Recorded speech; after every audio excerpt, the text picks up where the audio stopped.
Researchers do not know why trees from more than 300 million years ago have more complex structures than they do today. Scientists are baffled as to why prehistoric Coelopsidas are more complicated than modern-day trees. Shuang trees that grew more than 300 million years ago had a far more complex structure than their counterparts today, research has shown.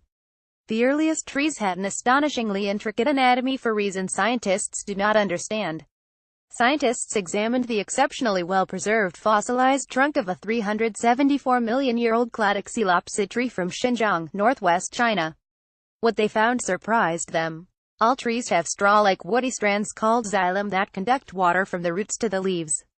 New layers of xylem in most trees produce the familiar growth rings in trunks and branches. But the new fossil discovery showed that the earliest trees had their xylem confined to the outer 5 centimeters of the trunk while the middle was completely hollow. The strands were interconnected like a finely tuned network of water pipes. And rather than the tree laying down a growth ring under its bark each year, each xylem strand generated its own growth ring. In effect, the xylem strands behaved like individual mini-trees. As the strands expanded, connections between them split apart and the diameter of the tree trunk widened. Dr. Chris Berry, one of the scientists from the University of Cardiff, said there is no other tree that I know of in the history of the Earth that has ever done anything as complicated as this.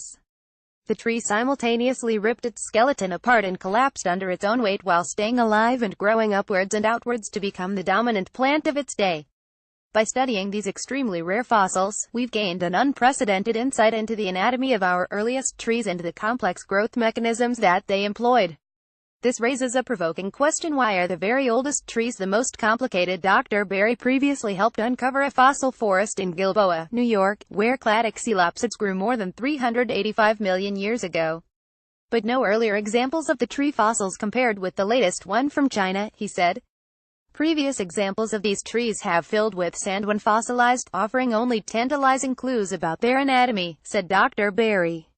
The fossilized trunking obtained from Xinjiang was huge and perfectly preserved in glassy silica as a result of volcanic sediments, allowing us to observe every single cell of the plant. The research is reported in the journal Proceedings of the National Academy of Sciences. PA more about tree prehistory. Xinjiang reuse content. We use cookies to enhance your visit to our site and to bring you advertisements that might interest you. Read our privacy and cookie policies to find out more.